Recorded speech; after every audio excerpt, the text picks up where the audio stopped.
আজকে আমাদেরও ছুটি ছিল, তাই আমি আর ও বিকালবেলা চলে আসলাম মার দোকানে, মার সাথে দেখা করতে। মা 2 মাস হয়েছে এই দোকানটা ভাড়া নিয়েছে।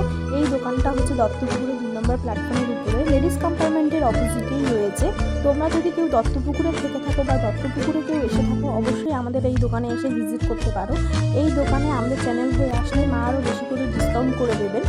মা সকালে এবং বিকেলে দুবেলায় এই দোকানে বসে। এখানে ঠাকুরের সমস্ত জিনিসপত্র, যেমন ঠাকুরের তুলসীমালা, ঠাকুরের পোশাক, গয়নাগাটি এই সমস্ত পাওয়া যায়। আমি আর ও দুজনে মিলে দোকানে কিছুক্ষণ বসে নিলাম, পাখার তলায় পাখার হাওয়া খেয়ে নিলাম। মা কিন্তু ছোট্টর মধ্যে বেশ ভালো করে দোকানটা সাজিয়ে ফেলেছে।